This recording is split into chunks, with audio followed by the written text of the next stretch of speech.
Tonight, a turnaround at Indy Animal Care Services as a once controversial search leads to a widely praised pick. Alex Almanza shows us tonight how the city got there and why this choice may be sticking. After months of controversy, the city's search for an animal care services director is nearly over.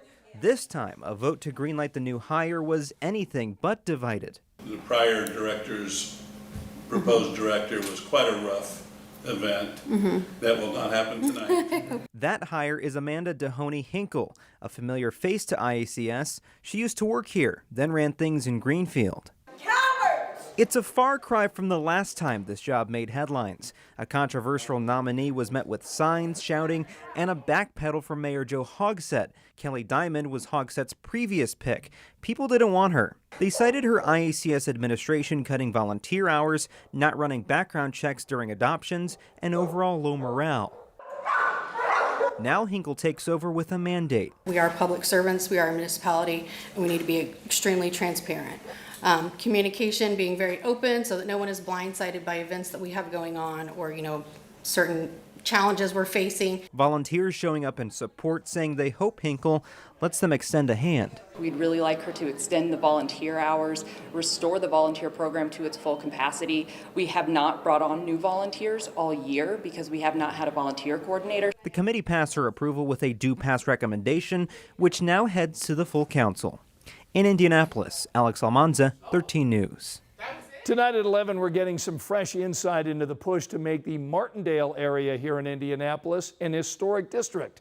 Neighbors gathered tonight at Frederick Douglass Park to learn about preservation initiatives. One of the topics up for discussion tonight, the benefits of listing that neighborhood in the National Register of Historic Places. One thing it will do is open up different kinds of financial opportunities for development. It will also preserve certain areas of the community from overdevelopment. It also increases a resident's sense of pride knowing that they live in a community that has this designation.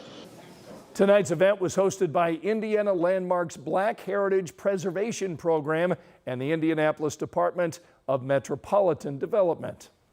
Tonight, an Indianapolis pastor is calling out people he says are illegally using the church dumpster. I mean, look at all of the stuff in some of the video that you can see and hear. You see all these mattresses that are building up there.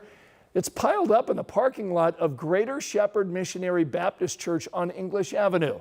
Our Logan Gage has talked with a pastor tonight who told her enough is enough. Some people just don't care. Pastor James Carroll of Greater Shepherd Missionary Baptist Church says he's over people illegally using the church dumpster to get rid of their own garbage. This is light compared to other times when we come out here. This is light.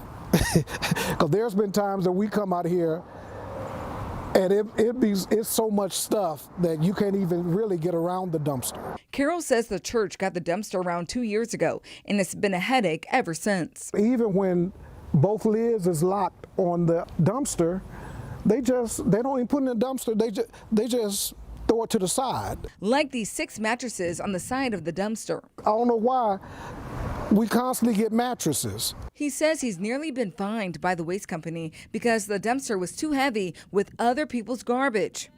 He says people don't realize or just don't care that what they're doing is costing the church. We end up going in our pocket trying to prevent stuff, and we try not to get a fine from Marion County Health Department, or the city. It's not free to have a dumpster. Carroll says the money they're using to handle the situation is taking away resources they use to serve the community, like their food pantry. It's just not kind to trash other people's stuff when there are so many other avenues for somebody to come and get your trash from your house. 13 News reached out to the Waste Management Company about any policies and additional resources for the situation. They are working on providing that information, and we will update the story when they do. In Indianapolis, Logan Gay, 13 News.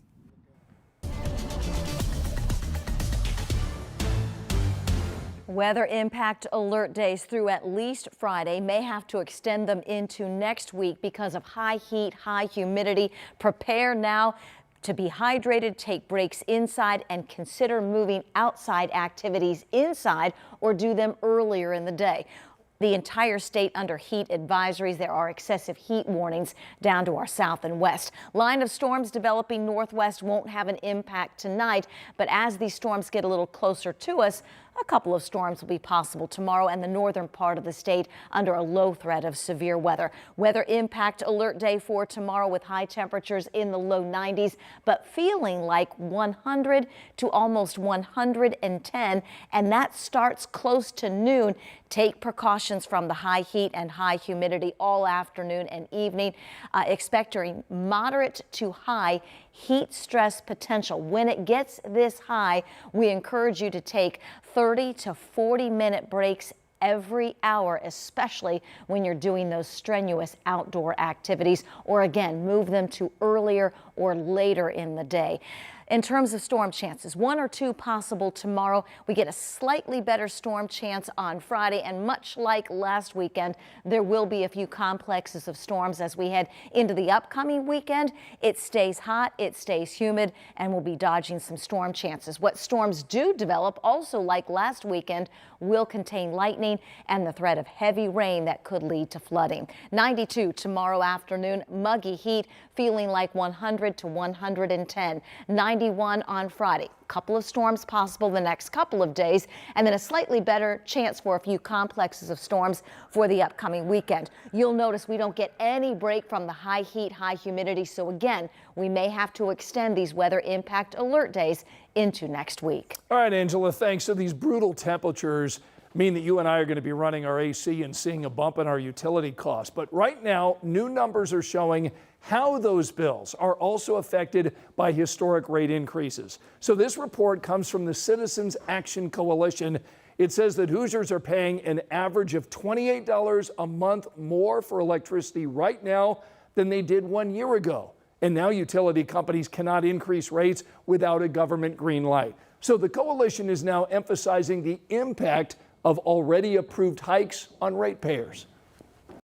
Nobody's saying we want financially unhealthy utilities. Nobody's saying we don't want economic growth, economic development. What we do want is everyday Hoosiers being able to afford the essentials of daily life and live their lives with a little bit of dignity. The Indiana Energy Association notes that Indiana electricity rates are among the lowest compared to nearby states. Racing in the Victory Field. Tonight we want to take you downtown and show you how the Indians help get fans pumped up for another big sporting event this week. That's coming up next.